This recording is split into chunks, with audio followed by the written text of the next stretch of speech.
Thierry Sarl, vous restez avec nous. Giovanni Filippo est en ligne avec nous, membre de la cellule Info d'experts de Bourse Direct. Bonjour Giovanni. Bonjour monsieur. On parlait tout à l'heure de l'importance justement de ce vote, de la réforme de l'Obamacare qui déterminera un petit peu la confiance des marchés vis-à-vis de ce que peut délivrer Trump. C'est vraiment crucial à ce point pour déterminer de l'avenir justement de ce qu'on appelle le Trump trade, de la Trumpflation, du scénario de Trumpflation dont on parle depuis sa victoire. Ouais, c'est pas en soi le vote de ce soir, hein. Même il y a quand même peu de chances que ça passe pas. Il lui faut 216 votes favorables sont nécessaires. Non, logiquement, techniquement, c'est possible.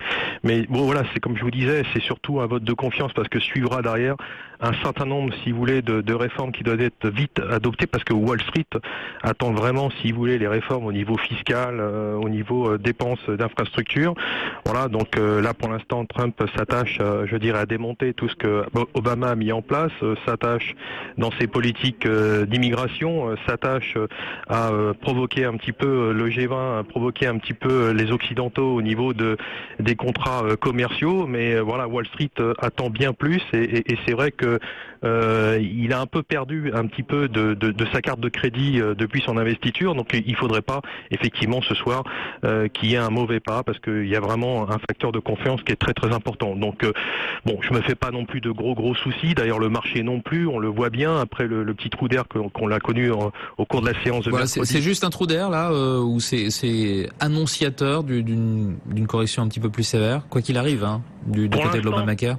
Pour l'instant, j'ai pas la prétention, si vous voulez, de prévoir ce genre d'événement. En tout cas, d'un point de vue graphique et technique, c'est vrai que le potentiel était très très limité, comme je l'avais souligné ces derniers jours. C'est vrai que ça poussait à réduire un petit peu la voilure, à prendre quelques précautions. Maintenant, bon, voilà, on a une remise en cause du scénario haussier à très court terme, je précise.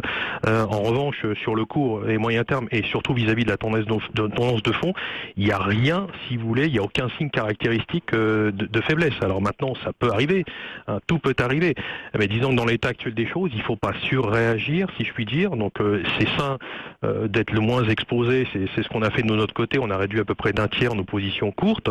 Maintenant, on attend un niveau de retracement. Tout le monde attend un niveau de retracement un peu plus approprié pour revenir à l'achat sur le marché. Nous, on espère la zone 875, 835 futur avril.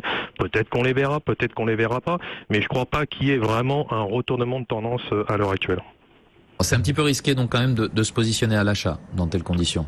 Bah là, ça sert à rien. Dans l'instant T, ça sert à rien. Il vaut mieux attendre de voir un petit peu de quoi sera fait le marché à l'issue du vote, en plus qui aura lieu cette nuit. Donc on verra bien à l'ouverture du marché, des marchés européens demain matin où on en est. Bon après, s'il y a vote de confiance, il y a des chances qu'on récupère tout. De là à après à retrouver une dynamique haussière, je n'y crois guère. De toute façon, on bloquait clairement sur des niveaux techniques assez importants. On avait une formation sous forme de tour, si vous voulez, qui était en train de s'installer depuis quelques jours. C'était quand même un peu annonciateur de la fin d'un retournement. Donc au mieux, on est parti dans une période, si vous voulez, on va végéter le temps qu'on ait vraiment des catalyseurs plus forts et comme je vous l'ai dit, notamment au niveau des réformes fiscales. C'est ce qu'on attend. Mais ça va prendre un petit peu de temps. Un petit mot du pétrole. Vous me disiez en préparant cette émission que voilà, c'était important à suivre le pétrole qui a pas mal consolidé ces derniers jours. On est à quel niveau là sur le baril de Brent? On est à peine à $50, $50,29. C'est quoi? C'est annonciateur d'une baisse. Je vous pose toujours la même question. Et sur les marchés actions et sur le pétrole en l'occurrence, d'une baisse plus marquée. Je crois pas qu'on soit là aussi, ça soit annonciateur d'une correction très très profonde. Simplement, c'est que le niveau de prix sur lequel on était établi précédemment, avant qu'on enfonce le plancher, était au regard, je pense, des fondamentaux. C'est ce que j'avais dit ces dernières semaines, peut-être un peu trop élevé, si vous voulez. Donc, on le voit encore régulièrement à la publication des stocks hebdomadaires. Voilà que pour l'instant l'offre reste supérieure. C'est pas encore pour demain, si vous voulez, qu'on aura vraiment un changement de cap de ce côté-là. pas, surtout dans le contexte économique actuel. Donc il est probable, moi c'est plutôt là-dessus que je parie, que on se, comment je pourrais dire, on consolide sur, on établit une zone plancher plus basse. Donc là on est à proximité de supports relativement importants, que ce soit sur le brut léger, le WTI ou le Brent. Ouais, il y a une zone qui passe aux alentours de 45,80 $ WTI, 48,75 sur le Brent, qui est très très importante. Moi je vois plutôt, vous voyez, un scénario pétrole qui s'installerait entre 46 $ et 50 $ pour le WTI, 49 $ et 53 $ sur le Brent. On risque de passer un petit peu de temps là-dessus, d'autant plus que les derniers accords de réduction de production se sont quand même établis sur des pics de production, donc faut pas attendre non plus, si vous voulez, une hausse très importante. Mais c'est vrai que sur le long terme, on peut se poser quand même des questions. Aujourd'hui, il y a quand même pas mal d'alternatives qui se mettent en place au niveau du pétrole. C'est vrai que c'est une arme économique, c'est vrai que c'est une arme politique, c'est vrai que malheureusement aussi une arme de guerre, mais il y a voilà des produits de substitution. Au-delà de la mode, il y a une vraie tendance qui est en train de s'installer aussi au niveau des renouvelables.